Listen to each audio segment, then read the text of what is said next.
Oke, tes 1, 2, 3. Oke, Assalamualaikum warahmatullahi wabarakatuh semuanya. Apakah suara Iza kedengeran? Waalaikumsalam warahmatullahi Kedengeran, wabarakatuh. Kak.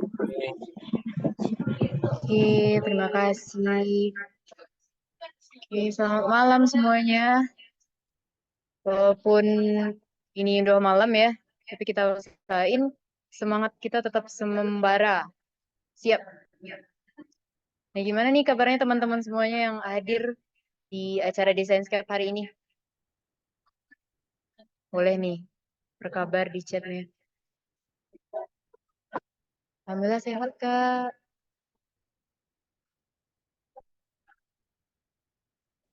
Semoga pada sehat-sehat semua ya.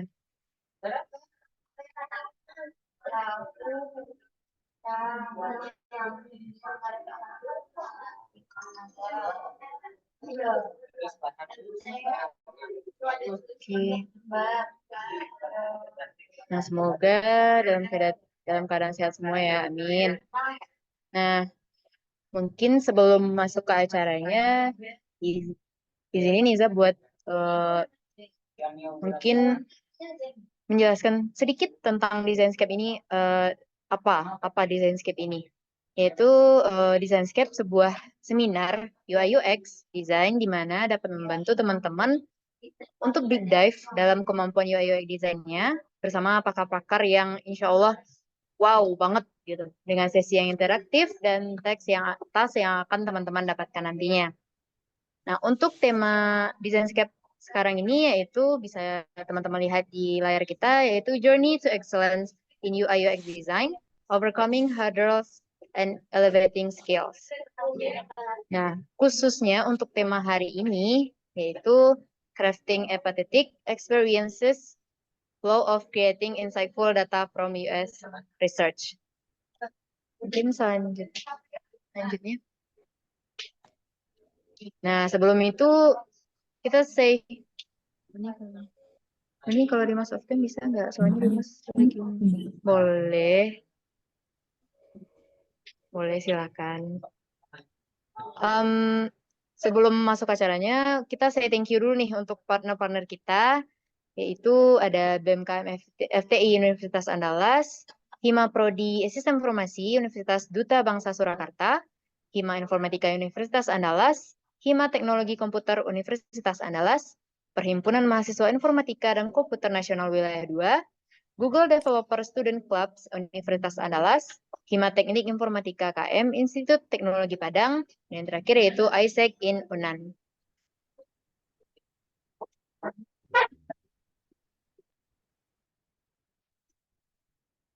Nah, izinin Niza buat memberitahukan apa yang do's and don'ts di dalam selama acara berlangsung nantinya. Yaitu teman-teman harus on time dan terima kasih kepada teman-teman yang alhamdulillah udah on time datang nih ke acara Designscape ini. Dan kalau bisa eh, teman-teman open on cam ya, teman-teman semuanya supaya acaranya lebih berjalan dengan lancar. Silakan untuk on cam. Dan jika eh, teman-teman boleh unmute jika diizinkan oleh pembicara nantinya dan be proaktif. Dan untuk dalam acara ini tidak diperbolehkan terlambat dan tidak not open your camera and not respectful nantinya.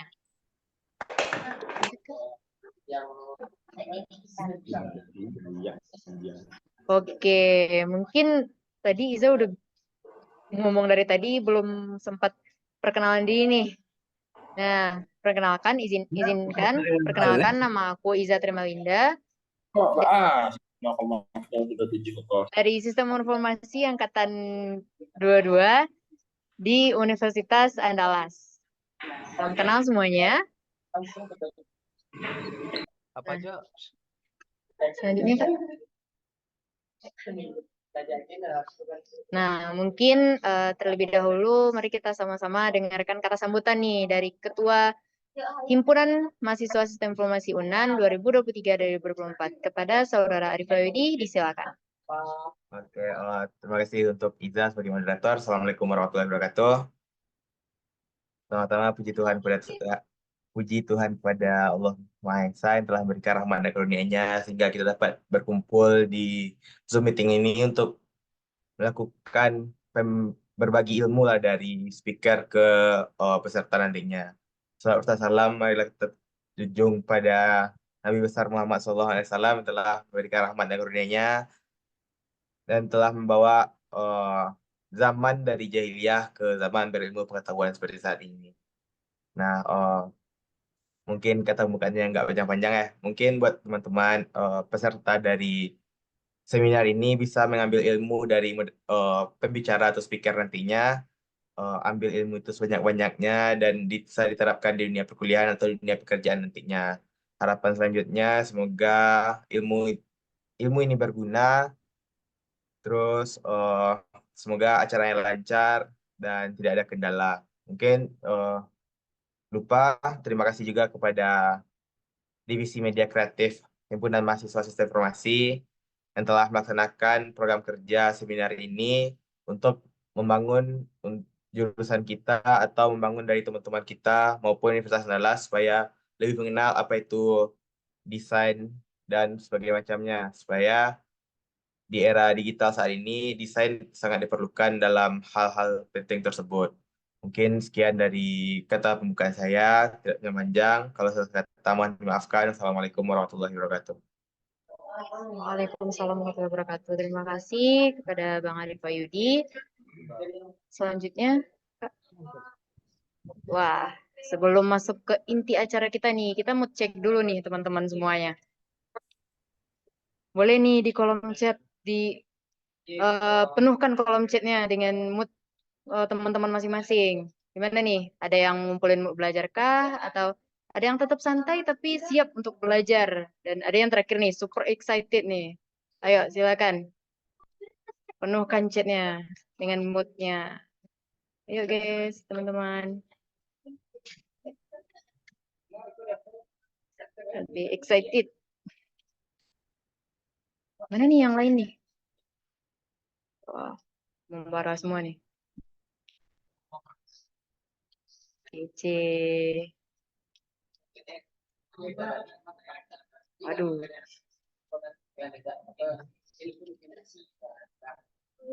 Ih, Anissa, Bisa Cantika, semangat. Wah, ini udah membara semua nih. Yoi, super excited. Ini dilihat-lihat pada semangat semua nih. Pastinya nanti pas lagi dengerin speaker kita memberikan materi, diharapkan disiapkan juga nih dari teman-teman pertanyaan-pertanyaan yang menarik dari teman-teman untuk speakernya nanti. Dan diharapkan kepada teman-teman semua mendengarkan dengan seksama materi yang disampaikan oleh speaker kita nanti. Pada membara semua nih, udah siap nih. Oke lanjut Kak.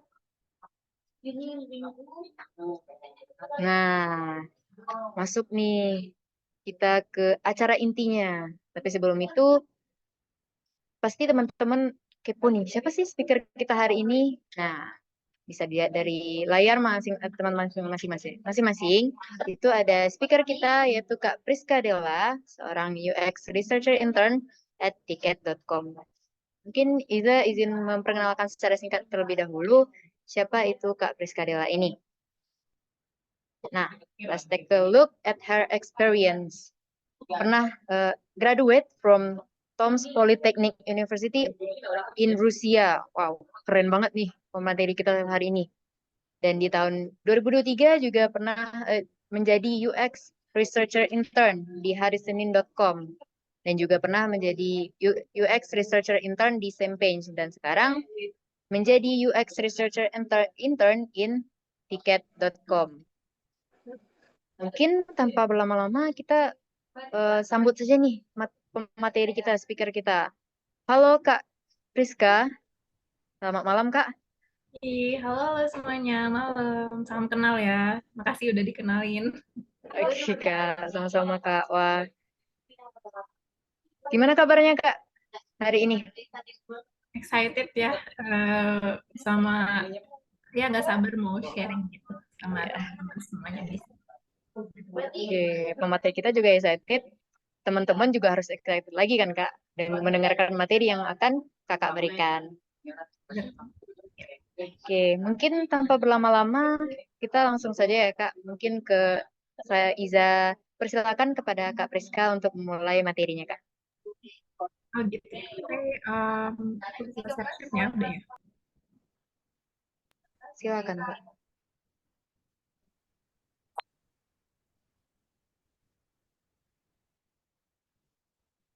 Oke, sebentar ya.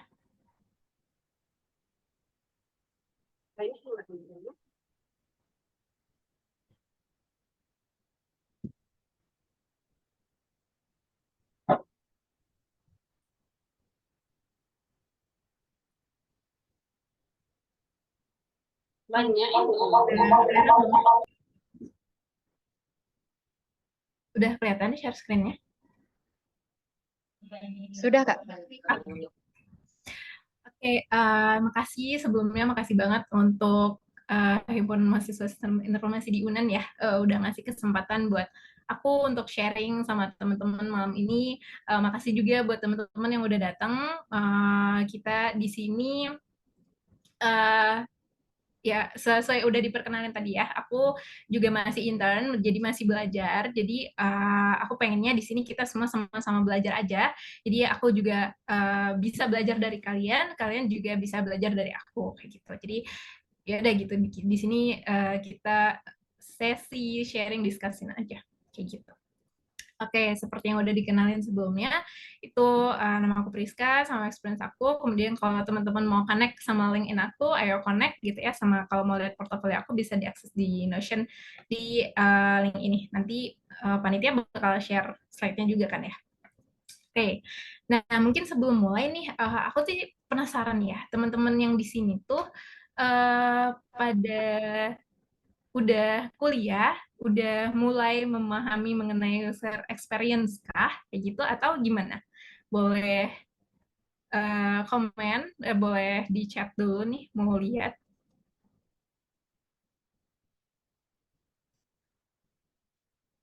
Oke, pada kuliah ya berarti ya. Teman-teman tuh sebelumnya di kuliahnya udah pernah dengar nggak sih atau bahkan pernah belajar gitu tentang UX experience gitu? Wah, ada yang udah pernah ya, sudah belajar juga. Oh, ada yang belum juga nih. Oke. Nah, mungkin aku tertarik nih sama yang udah pernah mungkin, atau mungkin yang belum mungkin punya pandangan juga ya. Nah, menurut kalian, user experience itu apa sih gitu? Nah, boleh sama ini, user experience itu apa, dan user experience research itu apa? Nah, aku pengen denger nih tanggapan dari teman-teman, pendapat dari teman-teman yang teman tahu itu apa aja sih kayak gitu. Nah, boleh boleh di chat atau ada yang berani on mic silakan aja sih sebenarnya. Oke. Siapa yang mau? Yang ngaku udah pernah nih, kayaknya aku pengen denger sih opininya. Ya, user experience itu apa sih kayak gitu. Wah, gimana nih? Eza kayaknya nggak ada yang mau. Apa mau ditunjuk? Boleh tuh, Kak, ditunjuk, Kak, yang komen pernah ini, Kak. Yang udah pernah siapa nih? Heeh. Kak, Hamar, Rahma, siapa lagi tuh? Oh, ini yang ada yang jawab pengalaman pengguna ketika menggunakan suatu sistem, Kak. Oke. Nah, ada lagi nggak ya yang tahu user experience itu apa sih gitu? Oke, mungkin pada malu-malu kali ya. Oke, ya udah mungkin aku langsung start aja kali ya. Nah, ya udah benar tadi kata teman kita tuh, aku lupa tadi siapa namanya, maaf. Alvarino Swedrilo. Oke, keren nih namanya kayak Russian gitu. Oke, nah benar ya, user experience itu basically merupakan kayak perasaan users ya, emotional users, perasaan users ketika pakai sebuah produk gitu. Dan biasanya kalau UX itu ya produknya seperti sistem, website, aplikasi kayak gitu ya. Nah, apa sih maksudnya perasaan users tuh apa sebenarnya gitu. Nah, jadi perasaan users itu bisa dalam bentuk misalnya happy gitu. Misalnya, oh aku seneng nih pakai aplikasi ini karena mudah banget digunain. Terus aku juga seneng nih kayak misalnya Spotify gitu kan. Terus ada neo recommended music buat kita gitu kan. Nah, oh dia ini ngerti banget nih sama selera yang aku mau kayak gitu kan. Nah, berarti dia tuh seneng banget nih sama fungsi si Spotify ini yang menawarkan penawaran yang sesuai gitu, yang bisa personalize gitu, sesuai sama preferensinya dia. Nah, terus sebenarnya user experience itu pelajarannya itu bukan dari online experience, karena dulu kan online tuh belum ada ya. Jadi contoh apa ya, contoh yang bisa kita temui lah sehari-hari. Jadi dulu kita tahu kan kayak botol sausnya Abang Bakso gitu ya, yang kaca, yang gede. Nah itu kan kalau kita pakai, kita mau nuangin gitu, dikit aja gitu. Itu tuh effortnya gede, kayak kita udah nuangin, terus jeder, malah meluber semua gitu kan. Nah itu tuh kayak kita tuh nggak punya kontrol gitu sama si botol ini. Nah, jadi makanya seiring perkembangan zaman, orang-orang juga makin cerdas, makanya muncullah nih versi botol saus yang emang bisa di squeeze gitu kan. Nah, atau yang emang di Indonesia tuh banyak biasanya juga yang bentuknya pouch gitu kan. Nah, terus bisa di squeeze. Nah, itu kayak orang-orang tuh lebih gampang make, lebih bisa take control sama seberapa banyak dia nge-squeeze-nya gitu buat ngeluarin. Nah, itu tuh adalah sebuah user experience yang emang menyesuaikan gitu kebutuhan users. Nah, jadi tuh berangkat dari offline experience ini, kemudian terinspirasi lah si online experience ini. Jadi makanya dari kehidupan sehari sebenarnya user experience itu yang emang bisa apa yang kita rasakan terhadap kita pakai sebuah produk gitu lah. Nah, gimana sih user experience yang bagus itu gitu ya? Nah, tadi aku udah mention gitu. Contohnya di aplikasi Spotify gitu ya. Dia tuh pas aku buka gitu ya, aku tuh langsung ngerti aku mau ngapain gitu. Aku harus ngapain, aku udah ngerti tanpa harus dijelasin. Nah, itu maksudnya adalah easy to use gitu. Jadi sangat mudah dimudahkan. Jadi secara intuisi kita itu udah bisa aja makanya tanpa harus dijelasin kayak gitu. Nah, kemudian tadi kan aku juga bilang Spotify itu ngasih rekomendasi musik yang emang sesuai banget sama selera aku gitu kan. Berarti itu kan efektif ya, aplikasinya tuh memberikan solusi yang emang efektif kena gitu buat aku. Nah, itu artinya aplikasi ini beneran useful gitu, efektif, bisa digunakan, bisa dimanfaatkan gitu dengan usersnya dengan baik kayak gitu. Nah, karena aplikasi itu bisa mudah digunakan dan useful juga, easy to use, makanya kita tuh enjoy gitu saat memakai aplikasi itu. Nah, kayak perasaan yang positif, enjoy itu yang bikin kita tuh setia gitu, loyal, kayak pakai produknya terus gitu. Nah, siapa sih yang nggak mau produknya dipakai terus gitu kan? Nah, makanya itu juga yang mempengaruhi user experience yang bagus. Nah, kemudian user experience yang bagus itu juga yang equitable. Apa itu equitable? Yaitu yang aplikasinya, misal contoh ambil aplikasi ya, aplikasinya ini bisa dipakai oleh semua orang. Misalnya ada temanku yang buta warna gitu ya. Nah, aplikasi ini kalau misalnya dia punya ability untuk dipakai oleh semua jenis orang, jadi biasanya untuk yang buta warna bisa pakai, untuk aku yang biasa aja juga bisa pakai, nah gitu. Nah itu namanya equitable. Jadi dia emang nge-cover semua users yang tanpa mengecualikan gitu satu kelompok atau latar belakang orang kayak gitu. Nah jadi itulah yang disebut dengan user experience yang baik. Gitu. Nah, moving on, kita masuk ke UX research. Apa sih itu dan siapa mereka kayak gitu. Nah, UX researchers itu biasanya yang melakukan studi dan mengobservasi gitu ya, bagaimana orang atau users itu menggunakan sebuah produk. Jadi kita tuh cuman bukan sekedar ngelihat nih, oh dia make gitu ya. Nah, tapi ya kita juga ngelihat nih gimana cara mereka pakai, gimana perasaannya mereka, gimana gerak-gerik body language-nya mereka. Misalnya kayak waktu mereka pakai apa ya, misalnya aplikasi banking gitu kan, ibu-ibu pakai aplikasi banking misalnya. nggak ngerti, kayak sampai garuk-garuk kepala gitu. Nah, itu tuh hal-hal yang perlu kita observasi juga sebagai UX researchers. Kita perlu kayak memperhatikan hal-hal kecil kayak gitu. Nah, apa sih tujuannya gitu ya? Tujuannya ya yang pertama adalah seperti yang aku bilang tadi, kebiasaan user gitu untuk pakai sebuah aplikasi itu kayak gimana gitu. Misalnya ternyata orang di Padang misalnya kalau pakai Instagram itu biasanya sore hari, nah gitu. Nah, untuk understand kebiasaan user untuk menemukan hal ini gitu ya, sebenarnya itu tuh bisa mengasih kesempatan yang lebih untuk aplikasi kita gitu. Gimana caranya? Oh, kalau berarti usernya banyak di sore hari, berarti apa nih yang bisa kita kasih gitu. Nah, kayak itu tuh kesempatan-kesempatan yang emang harus dilakukan melalui research karena itu hal-hal yang kita ketahui jika kita berinteraksi dengan si usernya kayak gitu. Nah, selain untuk mengerti tentang kebiasaan user, kita juga perlu nih untuk nge-identify, cari tahu pain points. Apa sih pain points itu? Ya. Nah, pain points itu tuh adalah hal-hal yang bikin frustasi user.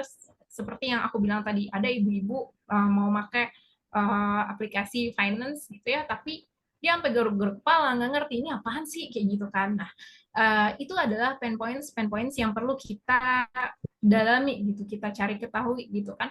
Nah, dari tadi kita udah ngertiin, terus kita cari tahu apa masalahnya.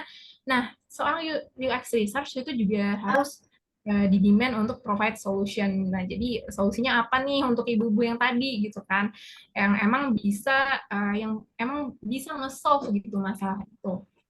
Nah, biasanya UX research itu bakal ngejawab pertanyaan-pertanyaan seperti apa sih frequent masalah yang sering dihadapi oleh users gitu. Apakah desain kita ini udah easy to use gitu atau bagaimana gitu. Nah, kita tuh mengulik reasons di balik itu semua. Nah, nih, oke, tadi kita udah ngebahas gimana UX research itu apa, siapa, dan apa yang dilakukan. Nah, kita pengen tahu juga nih, emang penting nggak sih UX research gitu kan? Teman-teman sih kebanyakan juga biasanya desain kayak gitu kan. Nah, tapi penting nggak sih UX research gitu kan? Nah, sebenarnya kita tuh sebagai manusia ya, seminim-minimnya di hidup kita itu pasti ngelakuin research. Contohnya, kita mau beli tiket bus misalnya dari Padang ke Medan misalnya gitu kan. Nah, kita tuh pasti nyari tahu kan, apa sih agen yang jual tiketnya yang murah, yang mana, yang sesuai budget misalnya gitu. Kita cari tahu mobil yang bagus yang mana gitu, vendor yang mana gitu. Nah, itu adalah kayak seminim-minimnya effort untuk research gitu. Nah, jadi semua orang itu sebenarnya udah punya basic research. Oke. Nah, makanya menurut aku kalau misalnya kita tanpa ngelakuin research, kita ujuk-ujuk langsung beli tiket gitu, tahunya mobil yang jelek gitu kan. Nah, itu kan apa ya, tanpa research itu kita tuh sebenarnya bukan pengetahuan gitu. Nah, makanya aku came to solution ya. Came to conclusion. Kesimpulan kalau desain itu tanpa research itu adalah desain yang buta. Jadi kalau jadi desainnya tuh nggak tahu ini buat user siapa gitu, buat nge-solve masalah apa gitu, desain yang kita bikin gitu. Jadi semua desain yang sebenarnya ada itu tuh semua biasanya ada alasannya gitu, ada reasonnya kenapa dibuat seperti ini, kenapa dibuat buat nge-solve masalah si ibu-ibu tadi kayak gitu. Nah, pasti ada reasons-nya kayak gitu. Makanya perlu dilakukan research yang emang interaksi langsung sama user. Nah, apa sih fungsinya tuh ya seperti yang aku bilang tadi gitu. Tanpa interaksi sama user, kita tuh nggak bakal tahu nih pengetahuan-pengetahuan yang emang tersembunyi yang emang diketahui oleh user kita tadi gitu. Makanya perlu banget nih UX research. Nah, kemudian kenapa? Karena ketika kita memberikan desain yang nge-solve dan yang tepat sasaran gitu ya, yang nge-solve problemnya user, tepat sasaran usernya juga. Nah, itu pasti bikin user kita tuh happy gitu kan, enjoy seperti yang aku bilang tadi gitu. Jadi pakai aplikasi kita terus gitu kan, loyal gitu sama kita. Nah, makanya dari itu semua tadi bisa ngebantu nge-grow bisnis kita juga gitu. Kalau misalnya kita, apalagi kita punya bisnis sendiri gitu kan, nah itu sangat penting banget sih untuk research kayak gitu. Nah, kemudian kita masuk ke tipe-tipenya UX research ya.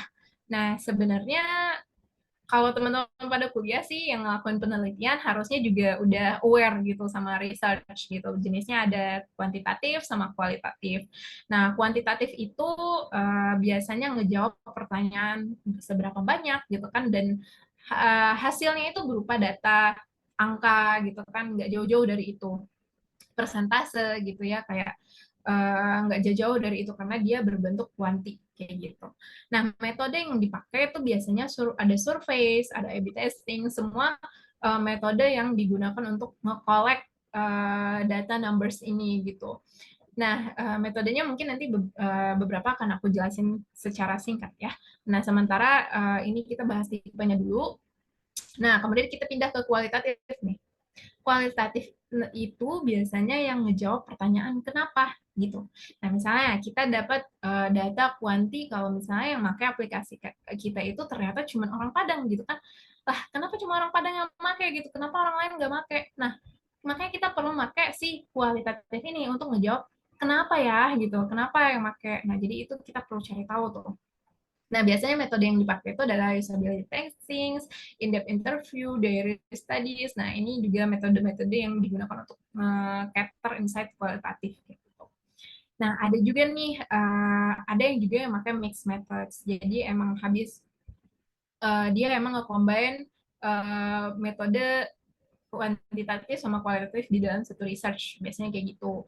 Misalnya habis interviews tapi butuh validation terhadap hasil interviewnya, makanya mereka juga perlu melakukan survei seperti itu contohnya.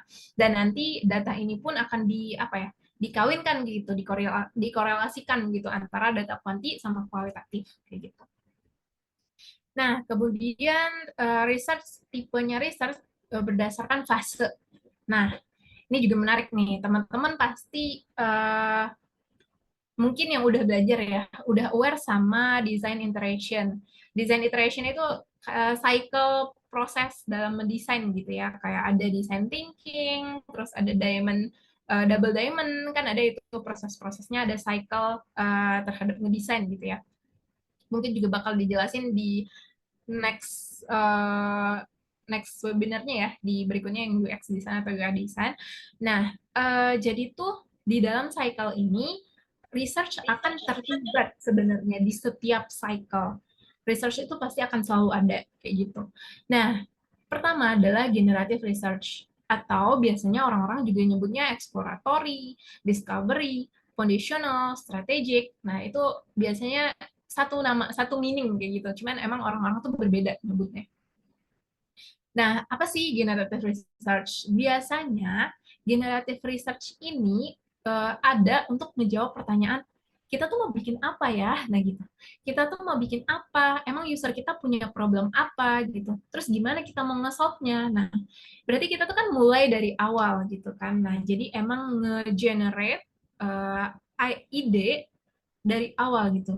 Emang dari fase awal. Nah, biasanya pakai generative research. Biasanya generative research ini tuh metodenya kayak desk research, competitor analysis, data analysis, biasanya in-depth interview juga, biasanya bisa ngebantu untuk ngejawab pertanyaan-pertanyaan si generative research ini. Nah, kemudian yang kedua adalah evaluatif. Nah, evaluatif ini kadang orang bilangnya juga taktikal gitu. Ada juga yang ngertinya evaluatif tuh sama taktikal beda. Cuman biasanya sih evaluatif itu sama kayak taktikal, orang-orang anggapannya seperti itu. Nah, biasanya untuk research tipe evaluatif ini, dia itu ada di fase ketika kita udah punya produknya. Jadi generatif ini kita belum punya nih produknya. Nah, tapi evaluatif ini ketika kita udah ada produknya. Misalnya kita udah bikin desain website untuk company profile misalnya gitu ya. Kayak profilnya universitas deh misalnya contohnya gitu. Nah, apakah ini udah apakah kita udah berhasil gitu nge-gather semua informasi yang dibutuhin gitu kan, apakah itu udah memenuhi kebutuhan teman-teman di luar sana yang pengen tahu tentang universitas kita gitu kan.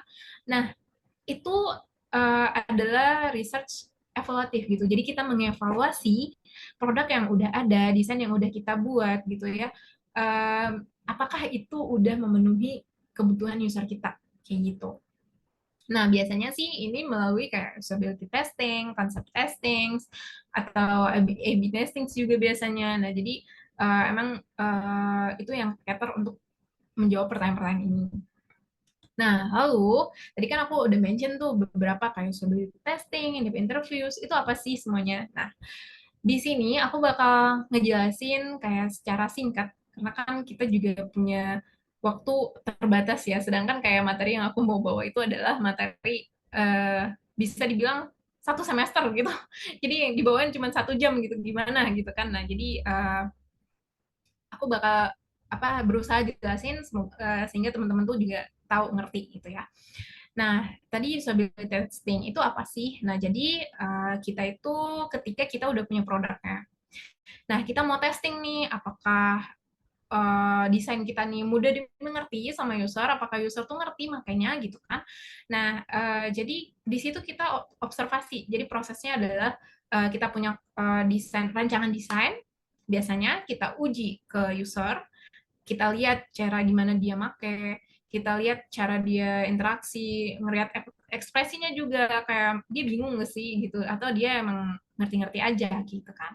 Nah, kalau misalnya dia ngerasa frustasi atau bingung, nah kita harus note down itu semua gitu. Jadi kita catat, kita collect datanya, kemudian baru deh dari situ kita try untuk fix this usability issues kayak gitu. Nah, kemudian itu ada in-depth interviews. Itu apa sih bedanya sama interview itu apa gitu ya?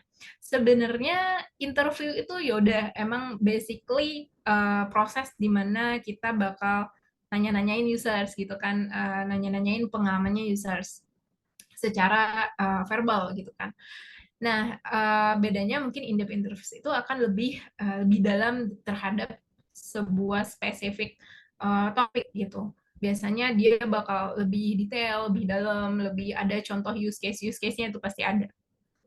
Nah, interview ini biasanya dilakukan boleh offline, bisa online gitu kan. Kayak misalnya aku sama siapa tadi, Kaiza gitu kan. Nah, kita yaudah discuss, aku nanya-nanyain, nanti partisipannya juga jawab-jawabin. Nah, kita juga bisa kita perlu observasi itu semua gitu. Kita catat semua yang hal-hal yang mungkin behavior-nya user, gimana cara dia pakai sebuah aplikasi kayak gitu. Terus gimana dia interaksi sama aplikasi atau gimana preferensinya dia, bahkan kayak preferensinya tuh sebuah aplikasi tuh kayak gimana sih, sebuah desain tuh kayak gimana sih, sukanya mungkin konsepnya yang kayak gimana sih, yang modern kah, yang tradisional kah gitu, atau sukanya warna apa sih. Nah, kayak gitu. Jadi hal-hal yang basic, yang foundational, yang emang kita tanya melalui in-depth interviews ini. Nah, kemudian ada competitor analysis. Competitor analysis itu namanya adalah kompetitor. Berarti ketika kita mau bikin produk atau udah punya produk juga, itu boleh di tahap dua-duanya. Kita tuh mau evaluate nih desain kita mau compare ke kompetitor kita. Misalnya apa ya, website profilnya Universitas UNAN gitu kan. Nah, kita mau compare nih ke universitas lain. Universitas lain tuh gimana sih profilnya di websitenya gitu kan? Apakah lebih informatif daripada UNAN atau kita yang emang lebih informatif daripada mereka? Nah, itu perlu dievaluasi. Kita pelajari nih dari website-websitenya mereka, apa yang bisa diimplement di websitenya kita gitu. Nah, jadi hal-hal itu yang diperhatiin kayak strength-nya, kelebihan di website lain tuh apa sih gitu, dan weakness di website kita tuh apa sih dibanding di compare sama kompetitor lain kayak gitu. Nah, ini yang akan menentukan kayak oh ya udah berarti kita perlu bikin ini kayak gitu. Oh ya udah berarti kita perlu develop fitur baru nih ini, yaitu yang spesifiknya berdasarkan dari analisis kompetitor ini gitu. Nah, tadi aku juga mention namanya surveys. Survei pasti teman-teman pasti pada tahu ya, kayak survei ya basically emang form yang disebar gitu. Kita mau kumpulin informasi dari beberapa pertanyaan yang emang ngedapetin data kuanti gitu. Nah, dari data kuanti inilah yang bakal kita simpulin gitu. Apa sih kesimpulannya kayak gitu. Nah, kemudian ada A/B testing. A/B testing itu ketika kita punya dua desain terhadap sebuah produk gitu. Misalnya apa ya? Misalnya yang paling simple poster deh. Kita punya dua versi poster dengan topik yang sama gitu.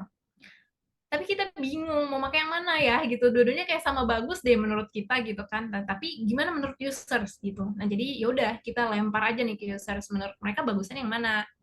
Menurut mereka lebih mudah dicerna yang mana kayak gitu. Nah, jadi A/B testing itu adalah ya udah ketika kita punya beberapa opsi ya, beberapa opsi desain dan kita tuh bingung mau yang mana, nge-cater yang bisa nemuin nih ekspektasi user. Nah, kita bisa melakukan A/B testing. Nah, kemudian ada desk research namanya. Desk research itu basically research yang tidak melibatkan user secara fisik gitu, secara langsung. Jadi desk research ini adalah di mana kita ngumpulin informasi, ngelakuin research melalui data yang udah ada di internet, di buku, dimanapun itu. Jadi yang emang udah ada aja gitu. Jadi dari data-data inilah yang kita nanti bakal uh, jadiin sebagai support, sebagai penguat hasil riset kita ketika nanti sama user kayak gitu. Misalnya apa ya? Misalnya nih dari desk research kita nemuin uh, tren baju lebaran tahun ini misalnya gitu kan ya, yang baru lewat gitu kan, shimmer gitu kan. Nah, itu yang akan mendukung penjualan kita gitu. Oh, trennya lagi itu nih gitu. Ya udah berarti kita jualnya yang shimmer-shimmer aja gitu biar banyak orang beli.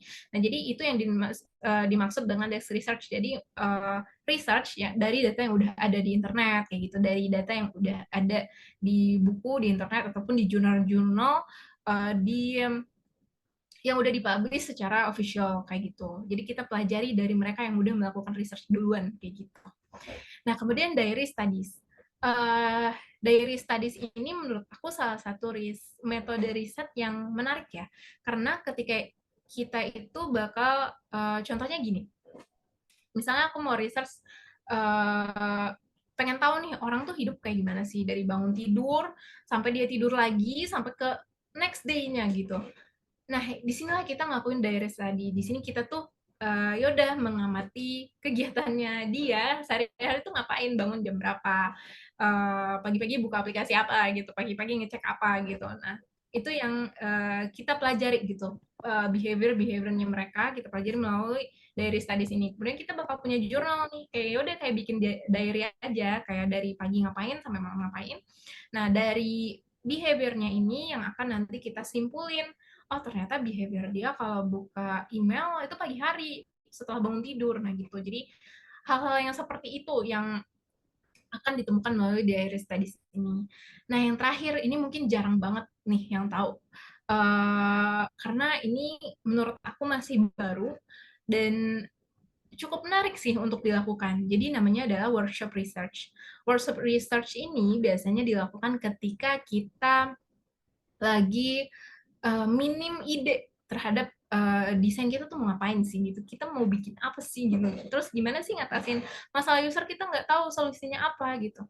Nah jadi kita bisa nih ngelakuin workshop sama teman-teman teman-teman desain kita misalnya, atau sama user kita. Itu boleh kita tentuin siapa partisipan workshopnya, terus di situ ya udah kita bareng-bareng kayak brainstorming bareng-bareng kayak ide apa sih yang muncul di pikiran kita gitu untuk nge-solve problem ini gitu kan. Nah nanti dari situ kelihatan kayak oh ternyata banyak nih yang nge-propose ide A gitu. Nah, nanti baru deh kita deep down lagi tuh dari situ gimana cara praktikalnya kayak gitu. Nah, jadi workshop ini serunya tuh ketika kolaboratif gitu sama sama semuanya. Jadi ketika proses research-nya itu fun, happy, dan seru gitu ya. Biasanya hasil insight yang didapat, hasil research yang didapat itu tuh lebih apa ya, lebih kaya, lebih ngena gitu, lebih solutif gitu biasanya kayak gitu. Karena kalau kita ngelakuin research tuh kepaksa, biasanya ya udah solusinya maksa-maksa juga gitu. Nah, oke, nah itu semua metode yang ini belum semua metode ya teman-teman. Jadi ini biasanya ini metode yang biasanya emang dipakai sepengalaman aku juga. Nah, jadi kalau teman-teman pengen tahu nih kayak metode di luar ini tuh sebenarnya masih banyak banget, dan kalau misalnya mau ekspor biasanya aku pengacuannya itu di website Nielsen Norman. Nah, dia ini emang world leaders in research based user experience. Di sini kalian bisa belajar banyak banget free articles yang emang nge-guide kita gitu gimana nge-conduct user research kayak gitu. Jadi emang di sini tuh jelas sih menurut aku kayak step by step semuanya dijelasin gitu satu persatu. Bahkan yang emang ada mereka tuh ngeluarin gimana kita nentuin kapan pakai metode A, kapan kita pakai metode B gitu. Nah, diagram ini sebenarnya kalau misalnya kita sekali lihat kayaknya susah sih dibaca, tapi sebenarnya ya kalau kita perhatiin lagi di sini ada kualitatif sama kuantitatif di diagramnya. Kemudian ada behavioral sama attitudinal. Nah, kita kan udah belajar nih tadi kuantitatif itu adalah angka gitu, numbers. Nah, kemudian kualitatif itu kita nyari tahu why-nya, kenapanya gitu. Nah, behavioral itu udah tau kan kayak kebiasaan users gitu. Nah, kalau attitudinal itu kayak data kita perlu dapat data attitude-nya gitu. Nah, misalnya kita mau ngelakuin apa ya? Kita mau ngelakuin research untuk ngejawab pertanyaan kenapa, dan kita pengen tahu behavior user. Berarti kita tinggal lihat nih yang ada di kolom kualitatif dan ada dan yang ada di kolom behavioral. Berarti antaranya ada usability testing, ada field studies, ada remote moderated testing, ada eye tracking. Nah, di sini tuh kita bisa lihat keterangannya gitu. Kayak ada scripted of use of product, maksudnya usability testing itu yang emang kita udah nyiapin skripnya kayak gitu. Jadi emang penting udah nyiapin skrip untuk mengetahui untuk mendapatkan hasil yang emang komprehensif. Jadi kita bisa pakai diagram ini, atau ya udah emang berdasarkan pengertian kalian kan tadi pemahaman kita, kalau mau nyari alasan lengkap mengapa ya udah kita pakai kualitatif. Kalau misalnya mau pakai ngitung angka gitu ya udah kita pakai yang kuantitatif gitu. Ini diagramnya hanya sebagai bantuan aja gitu untuk menentukan sebuah metode kalau misalnya teman-teman bingung. Nah, gimana sih kita start sebuah research gitu ya, sebuah UX research itu gimana startnya? Biasanya kita berangkat dari research plan, dan menurut aku research plan ini penting banget. Kenapa? Nah, jadi sebenarnya research plan ini adalah sebuah dokumen, bisa bentuknya Google Sheets, bisa bentuknya G-Docs, atau bisa bentuknya PowerPoint. Jadi bebas bentuknya apa aja. Yang penting adalah nge-gather informasi-informasi di sini. Jadi contohnya ada background-nya. Background itu berisi tentang apa dan kenapa kamu pilih topik ini gitu. Misalnya aku mau research aplikasi untuk bank gitu. Nah, kenapa gitu kamu specifically milih ini gitu? Oh, ternyata berdasarkan observasi kamu lihat ada yang ngebugs nih di aplikasi bank ini. Nah, jadi makanya kita pengen ngelakuin research apa penyebabnya ngebugs kayak gitu kan. Nah, jadi itulah yang dijadikan ke background. Nah, kemudian key research questions. Nah, jadi dari background itu apa sih yang kita trying to answer, apa yang kita coba jawab melalui research-nya kita gitu kan. Nah, dari dari research question-nya, nah kita berangkat lagi nih ke hipotesis. Jadi asumsi kita apa? Jawaban yang kita punya dari research kita yang sebelum ke user gitu ya. Asumsi kita tuh apa? Kayak misalnya, oh aplikasi itu ngebug karena emang sistemnya yang jelek gitu, atau sistemnya yang emang bermasalah, perlu improve gitu.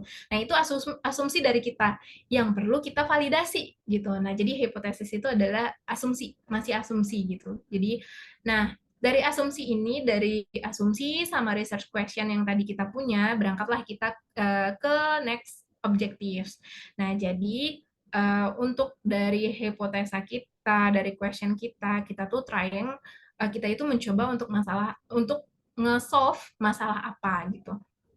Jadi mengatasi masalah apa spesifiknya gitu. Ya udah berarti tadi adalah untuk nge-solve si bugs ini gitu loh. Karena kita kan dari tadi berasumsinya mengenai itu. Ya udah emang tujuan kita solve masalah itu. Nah, biasanya kalau kerja di company atau di startup, mereka bakal require business goals gitu. Nah, business goals-nya itu apa? Misalnya, contohnya salah satunya nge-increase conversion rate gitu. Nge-increase conversion rate itu adalah ketika orang-orang jadi make aplikasi kita. Nah, itu ningkatin new users misalnya gitu. Nah, itu tuh dari segi bisnis itu sangat penting. Jadi kalau misalnya, oh berarti ini bagus nih buat bisnis kita gitu, buat ningkatin user kita gitu kan. Nah berarti ini akan dipertimbangkan. Jadi gitu kayak ngelakuin research itu bukan semena-mena karena kegelisahan kita, tapi kita juga harus align sama bisnis POV-nya kita, POV-nya bisnis kita gitu. Nah kemudian dari semua ini kita tentuin nih sukses matrix-nya apa gitu. Sukses matrix-nya apa? Misalnya ngedapetin user baru sebanyak 10%, misalnya kayak gitu. Itu kan adalah sukses metric yang ideal gitu. Jadi idealnya kita dengan nge-solve masalah ini bakal kita dapat nih user-user baru yang 10% ini gitu. Nah, untuk nentuin success matrix juga sebenarnya biasanya sih berdasarkan data, atau ya udah kita bisa nulis idealnya kayak gimana. Itu bisa dijadikan sebagai success matrix. Nah, kemudian setelah menentuin semuanya, baru nih kita come to research method. Jadi kita mau pakai metode apa gitu untuk ngejawab ini. Nah, jadi kan kita tadi mau ngelihat bugs di aplikasi kita gitu kan. Berarti kita harus ngelakuin metode yang sesuai untuk mengatasi bugs ini gitu. Nah, kemudian yaudah kita tentuin nih participants. Tapi ya kalau ini sebenarnya participants ya udah opsional. Kalau misalnya kalian ada interaksi sama users ya udah pakai partisipan. Kalau misalnya computer analysis kan kita nggak pakai partisipan gitu, tapi list of competitors kayak gitu sebagai gantinya. Nah, jadi di partisipan pun kita perlu memerhatikan kriterianya mereka. Sesuai nggak nih, ngejawab riset kita nggak nih, kayak gitu. Nah, kemudian perlu juga untuk cantumin timeline karena supaya kita tuh punya bayangan, oh project ini tuh bakal selesai kapan gitu.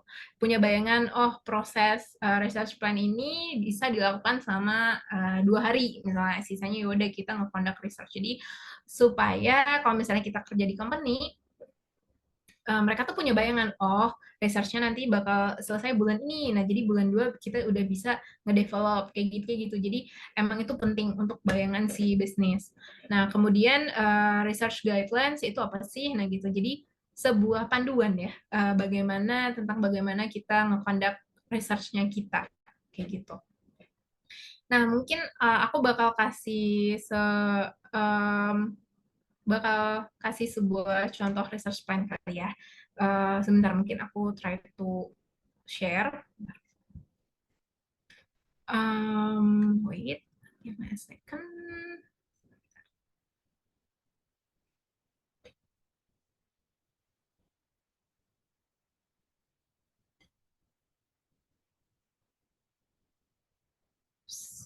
Sebentar.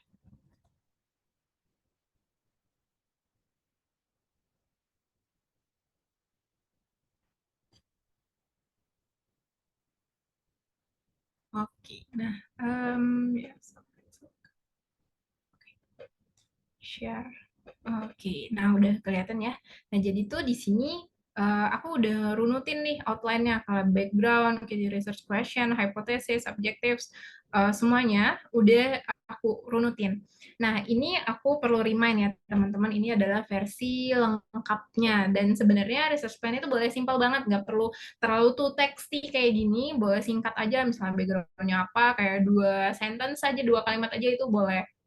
Yang penting udah menggambarkan tujuan kalian kayak gitu. Misalnya beda dari background, berangkatnya apa, kemudian research questionnya apa, kemudian hypothesis yang kita punya apa, objectives kayak gitu, business objectives. Misalnya nih tadi aku mentioning increase conversion rates, terus success metricnya apa kayak gitu. Terus research method di sini aku pakai survei, pakai UT, pakai interview, terus ada secondary methodnya juga untuk CA, evaluation. Nah, jadi uh, ini bisa dalam bentuk Google Sheets atau PowerPoint to make it more engaging kan, bisa di PowerPoint atau bisa di dokumen seperti ini biasa aja kayak gitu.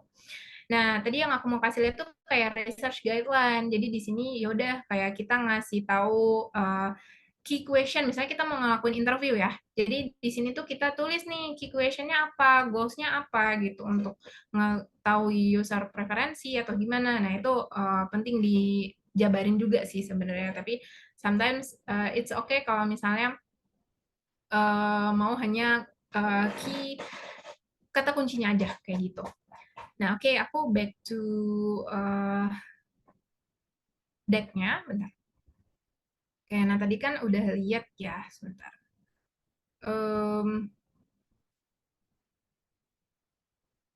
Oke, wait a moment. Nah, udah kelihatan ya deck-nya. Nah, oke.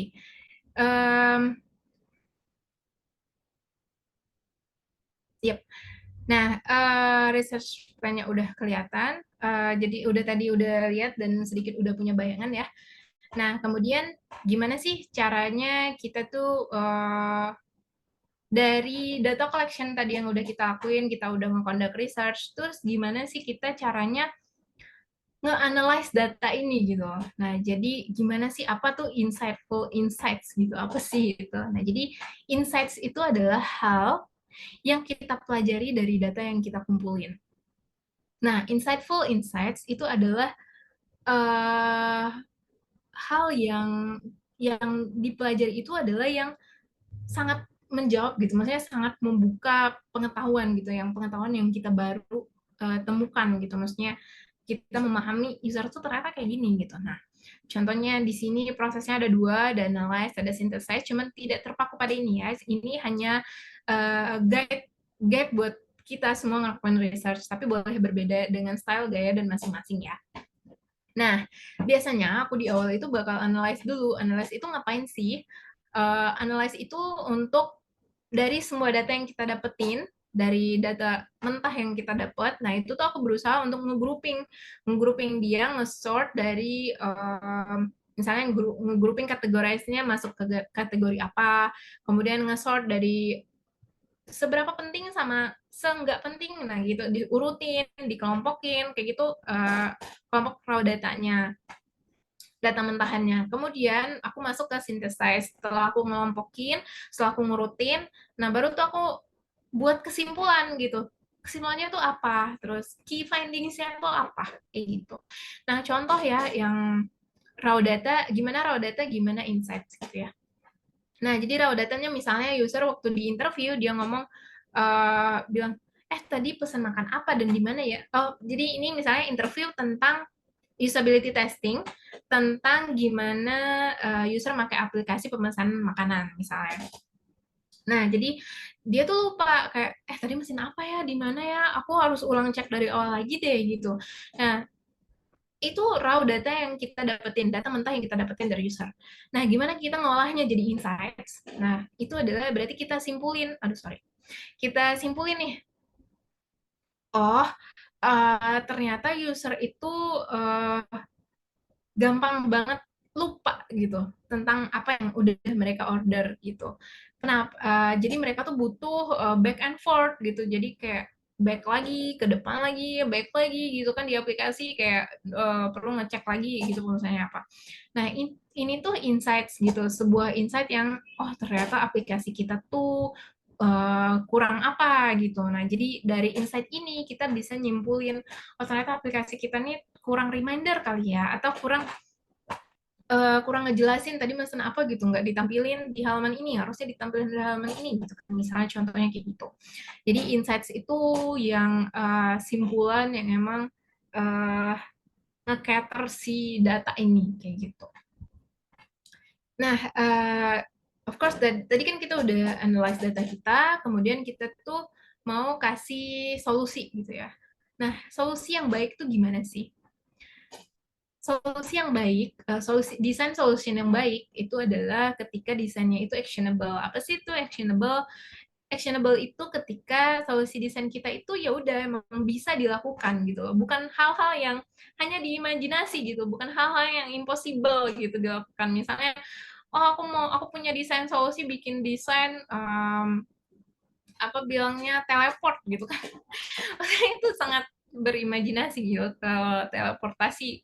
Nah, jadi maksudnya kasih desain actionable, misalnya apa ya, memperbaiki copy di copywriting copywriting di aplikasi kita, karena copywriting di aplikasi kita itu masih belum dimengerti nih sama user. Nah, itu kan solusi yang emang kita yang bisa dilakukan gitu, actionable. Nah, jadi hal-hal yang seperti itu. Jadi ya udah, kita harus memberikan solusi yang emang praktikal dan doable kayak gitu. Nah, kemudian solusi kita ini bakal bisa dipakai nggak nih sama user gitu.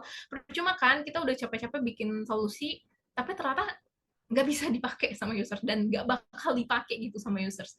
Nah, jadi itu hal yang sia-sia gitu. Jadi itu perlu kita pertimbangkan juga nih.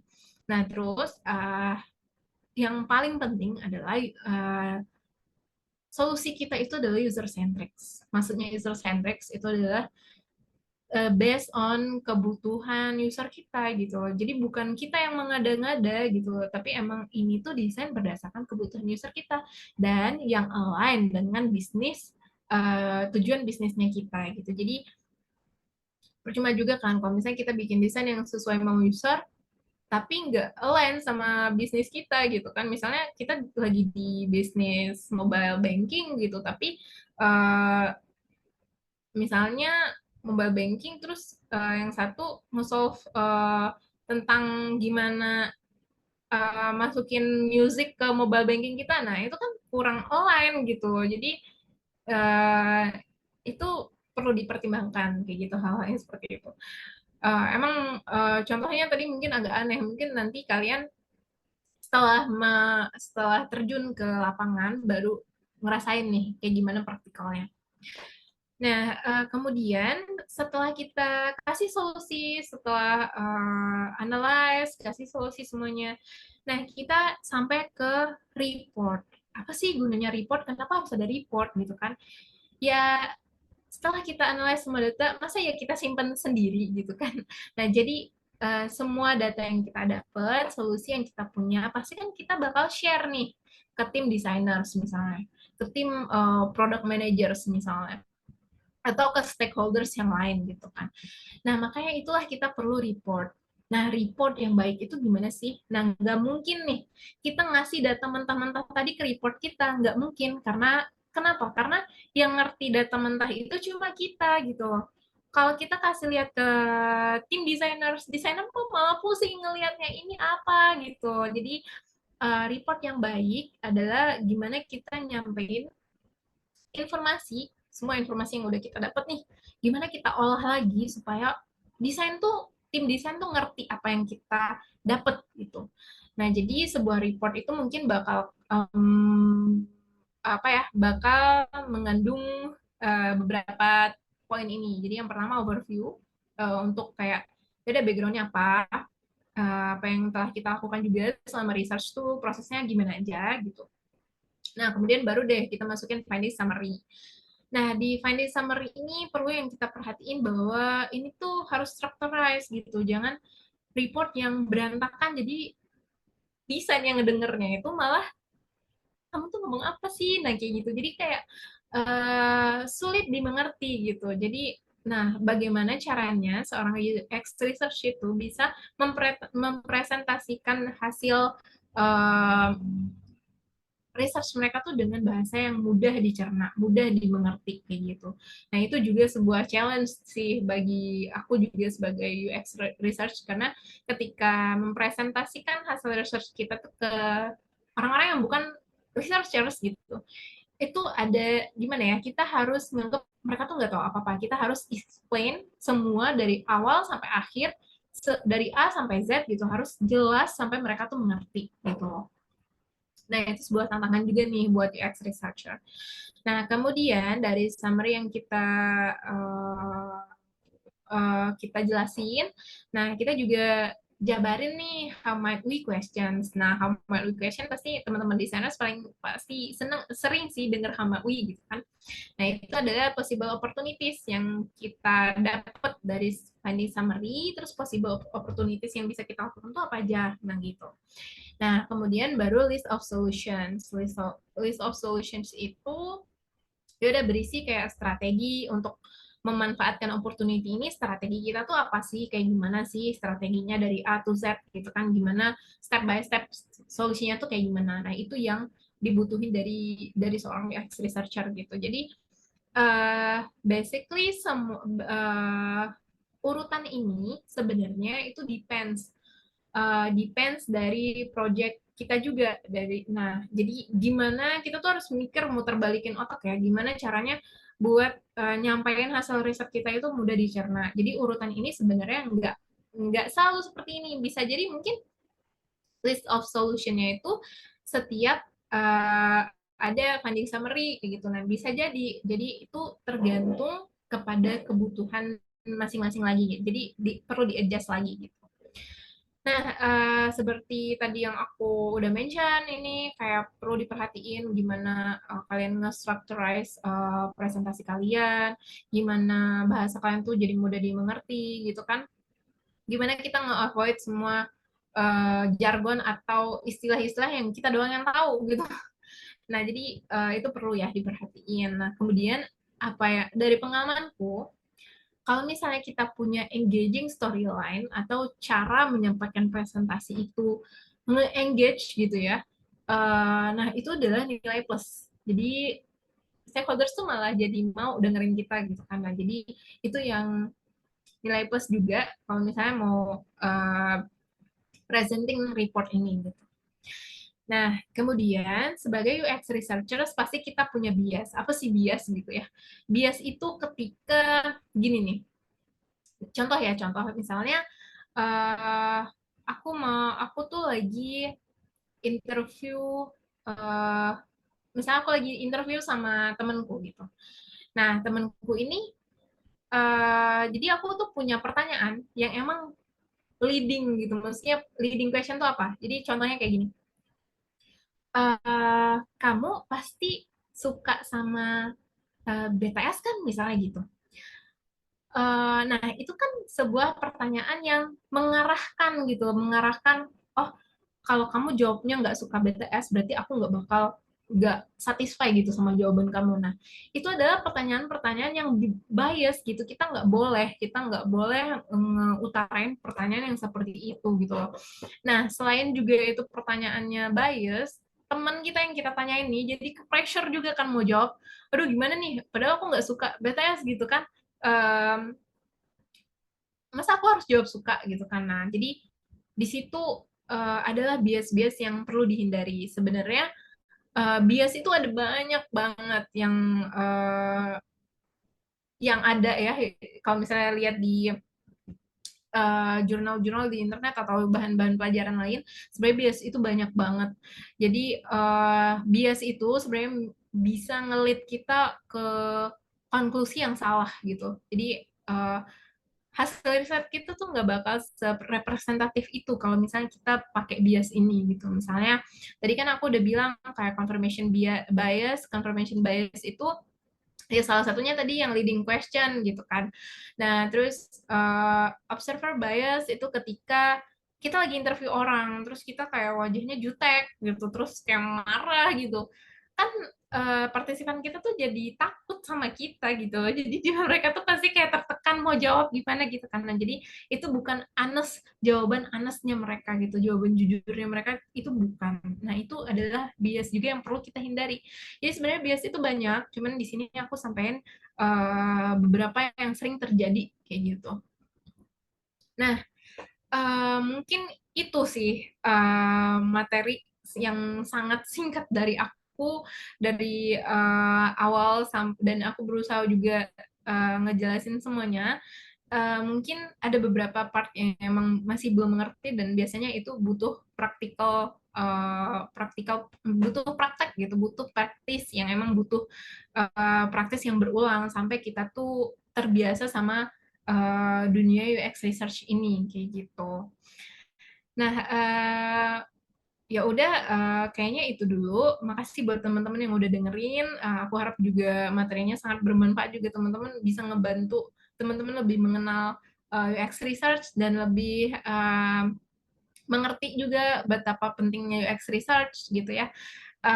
Mungkin aku kembaliin ke MC ya atau gimana nih? Untuk sesi pertanyaannya gitu.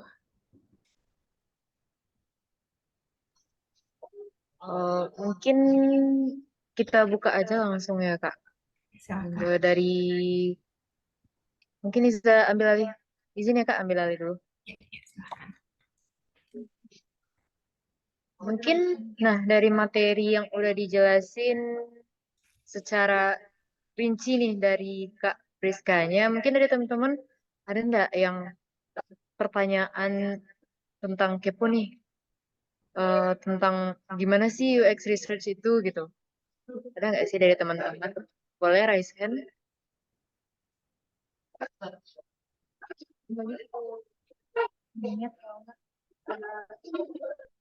Ya bebas sih mau nanya apa juga sebenarnya. Ya, Mau nanya experience, mau seputar pekerjaan, seputar cara apply juga boleh. Biasanya anak kuliah kan kayak gitu ya. Kayak aku dulu ya. pengen tahu banget gitu kayak gimana di dunia kerja, gimana prosesnya gitu. Boleh yang mau nanya-nanya silakan. Silakan bagi teman-teman. Boleh raise hand atau mungkin langsung bertanya di kolom chat aja. Iya boleh, mungkin malu mau Mm-mm. ngomong.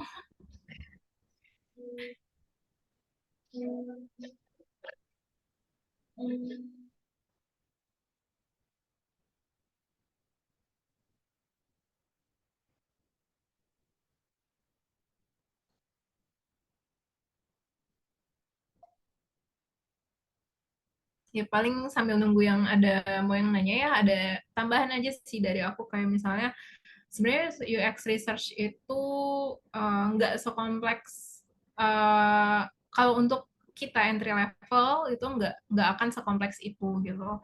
Pasti kita bakal belajar yang emang dari sesuai sama level kita gitu loh. Emang dari entry level kalau misalnya mau mulai pun bakal ada porsi-porsinya gitu. Jadi uh, mungkin dari aku ya jangan takut memulai. Kalau misalnya menarik ya silahkan aja gitu. Coba-coba aja. Oke, itu kayaknya ada chat ya. Iya Kak, ini ada pertanyaan nih dari Hengki Kurniawan.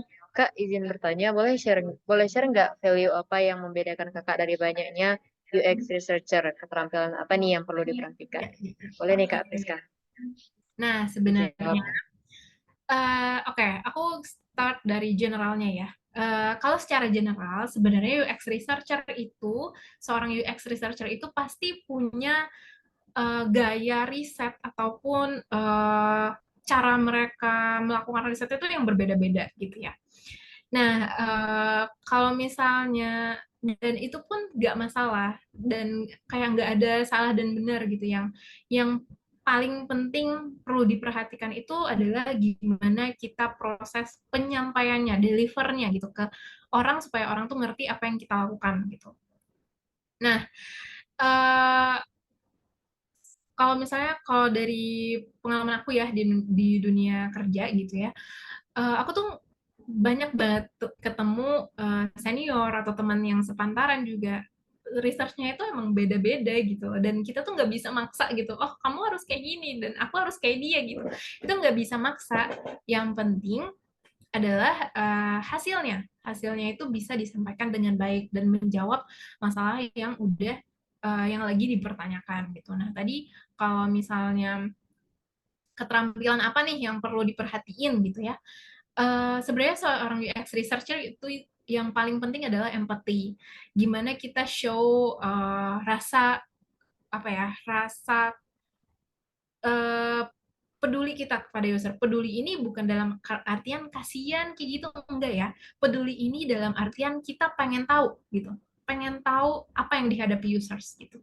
Empathy, rasa ingin tahu itu penting banget untuk ngelakuin sebuah UX research. Itu yang pertama, empathy. Nah, yang kedua, kita butuh juga nih kemampuan untuk kita apa ya, ngerubah data mentah yang kita dapat tadi gimana caranya agar bisa dicerna gitu, bisa dicerna oleh designers, oleh writers gitu kan. Itu yang penting banget, ability sebagai UX researcher itu juga penting banget. Nah, kemudian cara kita nge-breakdown solutions. Nah, itu juga penting banget. Tapi di beberapa company, biasanya ada yang solutionnya itu dipikirin bareng-bareng. Nah, jadi nggak demand dari UX researcher seorang. Beberapa company yang high demand gitu ya, UX researcher nih harus bisa solusi yang emang sampai technical banget. Nah, gitu. Nah, jadi emang ini tergantung company ya, tergantung kebutuhan perusahaan, tergantung kebutuhan startupnya juga. Nah, terus apa yang membedakan value aku gitu ya dari banyak UX researcher? Sebenarnya kalau dari pengalaman aku ya, biasanya penilaian terhadap diriku itu adalah cara penyampaianku. Jadi cara penyampaian hasil risetku itu kepada orang lain itu tuh mudah dimengerti gitu, bahkan ke orang-orang yang bukan dari researcher. Nah, jadi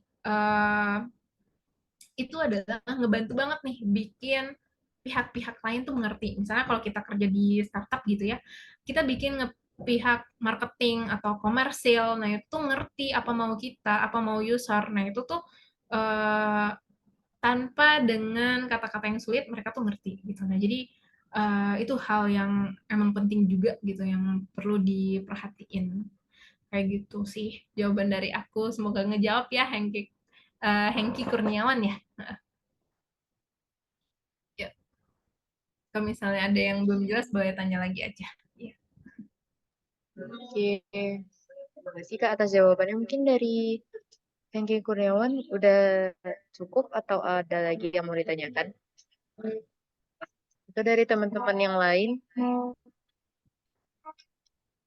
ada pertanyaan lagi?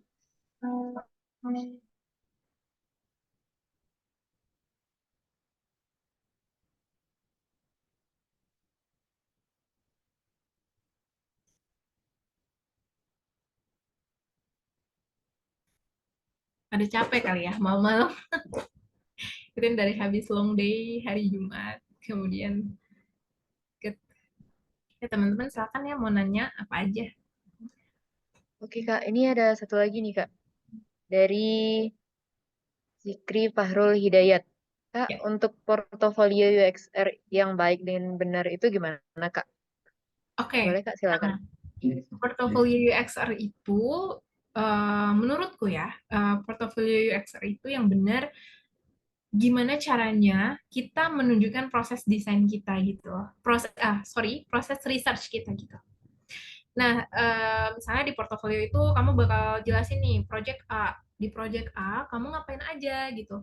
Kamu trying solve apa aja gitu dan kamu di hasil riset kamu tuh apa aja. Nah, jadi proses yang terstruktur kayak gitu diceritakan terstruktur dengan baik, sehingga orang yang membaca portofolio kamu tuh ngerti, wah kamu udah ngelakuin ini ya, ternyata kamu udah, oh kamu berarti udah bisa ini, kamu udah ngelakuin ini. Dan mana tahu orang recruiter yang ngelihat itu, oh ini sesuai nih sama yang biasanya kita lakuin di tim. Nah, jadi hal-hal yang biasa kamu lakukan kamu taruh di portofolio kayak gitu. Jadi eh, itu yang bikin recruiter juga ngelihatnya, oh ini pas nih, orang ini buat aku kayak gitu. Kalau masalah estetika mungkin iya, estetika juga eh, perlu ya diperhatiin.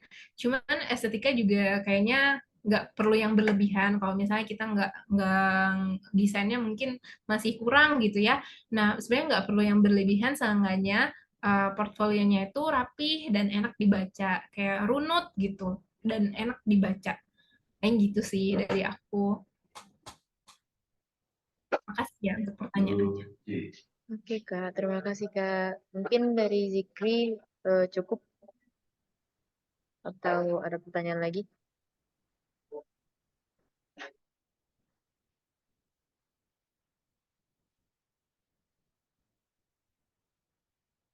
Oke, ada lagi nih dari Alvarino ya. Oh iya Kak, Alvarinus Pedrilio. Kak, izin aku mau nanya, gimana cara perusahaan atau UX researcher menentukan user yang layak ditanyai pendapatnya tentang suatu layanan?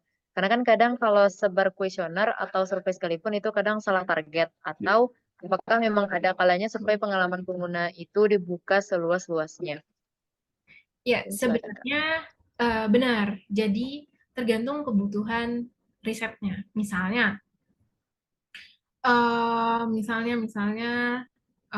oke, kalau di tiket kan ada produk kerental. Nah, kita pengen interview si pengguna kerental. Nah, jadi kita perlu tebar survei dulu nih untuk screening apakah orang ini sesuai sama kriteria kita. Jadi kita matokin kriterianya tuh apa.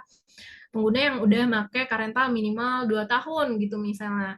Atau minimal di 6 bulan terakhir minimal dia 4 kali pesan. Nah, kayak gitu. Nah, jadi kriteria yang spesifik kayak gitu yang penting banget untuk dapetin target user yang bakal ngejawab research kita gitu. Nah, kalau misalnya uh, kuesioner mungkin salah target, mungkin kadang pertanyaannya nih perlu diperhatikan juga pertanyaan di surveinya itu. Jadi misalnya pertanyaan itu jangan yang misalnya kamu mau kasih rewards di kuesionernya, rewards sebesar mungkin 50.000 gitu. Nah, kadang orang tuh juga ada yang ngisi karena termotivasi dapetin rewards juga gitu kan. Nah, tapi mungkin di kuesionernya itu kita perlu ngasih juga cantumin kalau misalnya kuesioner ini diisi dengan berdasarkan pengalaman, berdasarkan uh, kejujuran gitu, nggak ada benar salah, jadi supaya usernya tuh ngisi secara jujur. Terus juga kalimat-kalimat kata-kata pertanyaan itu juga disaring lagi nih, apakah mudah dipahami. Nah, apakah pertanyaannya nggak ada bias tadi yang udah aku mention ya, jangan ada pertanyaan yang bias gitu yang mengarahkan user tuh misalnya gini, uh, lebih baik tanyain pertanyaan yang general, misalnya uh, apakah kamu pernah memesan ke rental 6 bulan terakhir, nah gitu misalnya, sewa mobil untuk 6 bulan terakhir misalnya gitu. Nah, jangan pertanyaan yang kayak misalnya kamu udah pesan ke rental 6 bulan terakhir, nah itu kan terlalu mengarahkan gitu ya pertanyaannya. Jadi hindari pertanyaan-pertanyaan yang mengarahkan kayak gitu. Jadi emang tergantung, dan kalau aku sih biasanya dari awal aku udah nulisin kriteria yang sangat spesifik. Jadi pertanyaan surveinya aku sesuaiin sama pertanyaan itu gitu. Ada yang kurang nggak ya, Alvarino, atau kau udah cukup?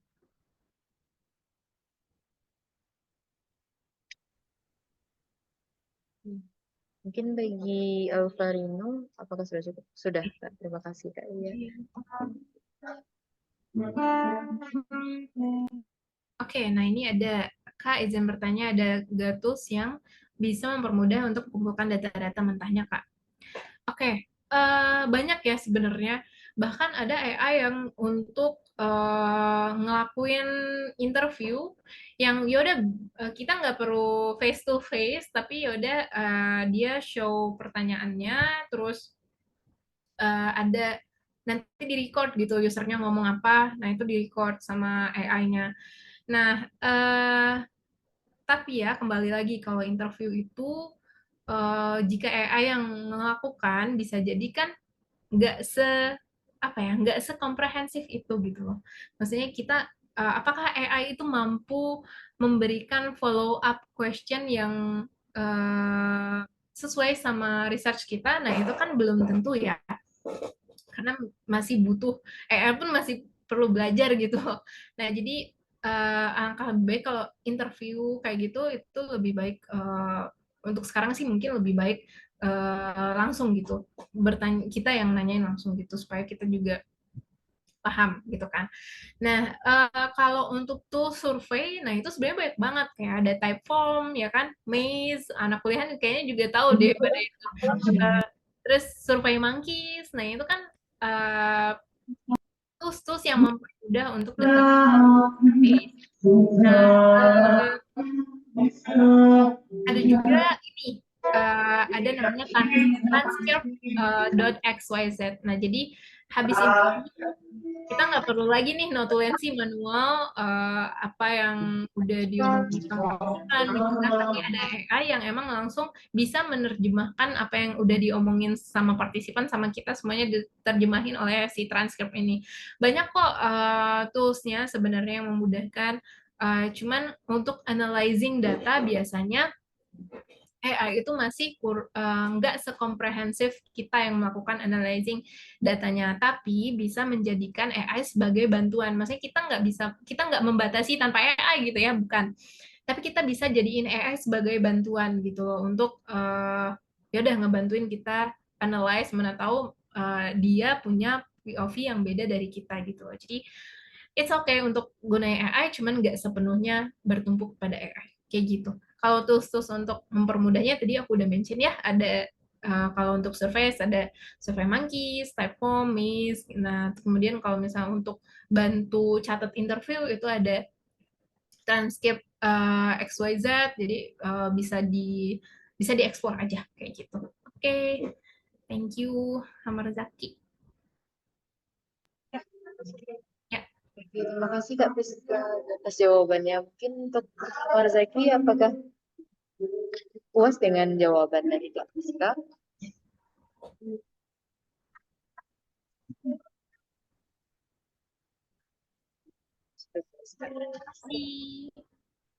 Nah, mungkin dicukupkan dulu ya Kak pertanyaan sesudah jawab. Udah banyak yang bertanya ini. Oke, selanjutnya yang task ya. Iya Kak, silakan Kak untuk tasnya. Nah, kalau tasnya teman-teman sesuai yang aku mention sebelumnya, untuk entry level atau beginner itu ada baiknya kita tuh bisa bikin research plan yang oke gitu. Nah, jadi teman-teman tasnya adalah tentuin nih sebuah aplikasi atau website, bisa bebas ya, aplikasi, website atau produk atau sistem yang kalian paling sukai atau favorite kalian yang biasa kalian pakai. Nah, itu coba analyze. Terus identify problem yang kalian mau jadiin topik research gitu. Nah, kemudian batasannya adalah yaudah kalian coba bikin research plan berdasarkan problem yang ingin kalian identify kayak gitu. Nah, ini bisa dibikin berdasarkan format yang udah aku kasih lihat tadi. Ini requirements-nya ada ini, terus isiannya apa aja. Nah, ini bisa kalian bikin, bisa kalian tulis dalam bentuknya tuh bebas, boleh Google Sheets atau G-Docs atau PowerPoint atau deck in Figma even, so whatever you like. Boleh di Figma juga, itu kayaknya bakal lebih engaging ya, lebih tertarik gitu. Tapi nggak apa-apa kalau misalnya cuma bisa di dokumen, karena kan waktunya juga sedikit, cuma semalaman. Nah, terus ada optional, misalnya kalian pengen deep dive lagi gitu, lebih dalam, yaudah coba conduct competitor analysis dengan format, aku sih format yang emang biasanya dipakai orang, misalnya di sini kita ada list of competitors-nya, nama kompetitornya apa, terus kita mau analyze, kita mau comparing fitur apa, misalnya gitu. Misalnya tadi kan aku mention universitas profile, website profilnya universitas gitu. Nah, jadi misalnya kita tinggal cari komputernya apa.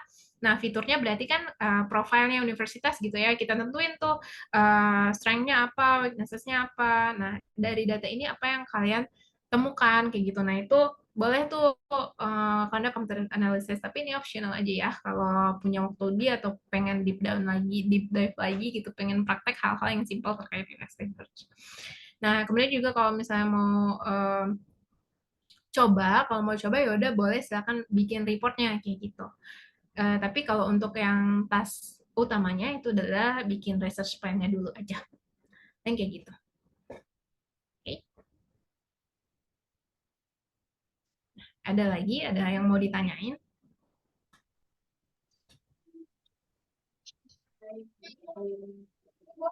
Dari teman-teman mungkin ada yang ditanyakan tentang tasnya yang masih kurang jelas.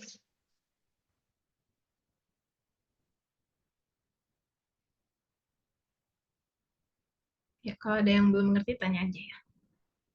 Atau kalau mau nanya aku personally, malu pas di sini ya udah nggak apa-apa gitu. Tanya di LinkedIn aku tadi boleh, atau lewat lewat mana ya? Lewat WhatsApp juga boleh di-share nomornya. Silahkan aja.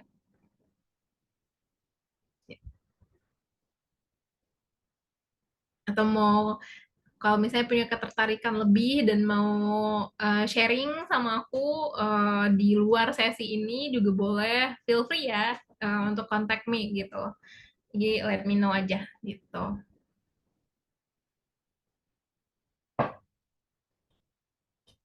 Oke, kayaknya Mungkin udah udah ya. pada paham deh Kak. Oke, Betul Kak. oke, kalau gitu. Ya, berarti aku udah boleh akhiri ya sessionnya. Oke Kak, silakan Kak. Thank you. Thank you ya semuanya sekali lagi. Makasih udah dengerin, makasih udah luangin waktunya. Semoga bermanfaat untuk semuanya. Kalau misalnya tertarik buat bahas lebih lanjut, mau ngehubungin aku, ngebahasin lebih tentang UX Research, ya udah silahkan. Kayak gitu, feel free. Oke, thank you semuanya.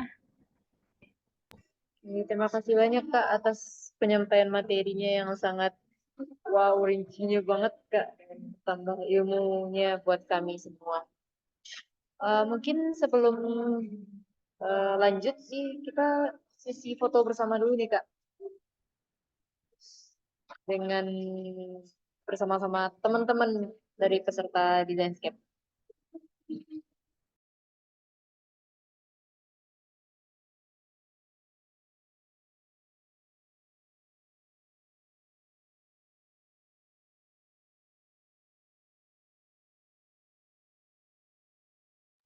Mungkin dari teman-teman boleh on cam nih. Yang bagi yang belum on cam, silakan on cam.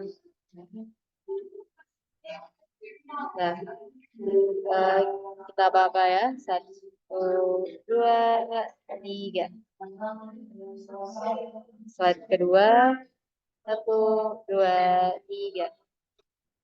Slide selanjutnya. Satu, dua, tiga. Slide selanjutnya. Oke.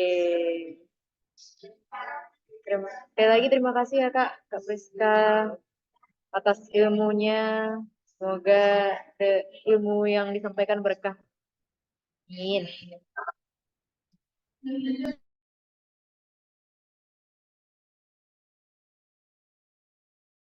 Oke. Mungkin nih buat teman-teman nih, apa sih how do you feel gitu after the session yang kita dengarkan tadi dari sesi materi tadi? Apakah still processing kah? Atau senangnya gitu? Atau gak sabar nih buat sesi besok selanjutnya? Boleh nih, penuhkan kolom chatnya lagi.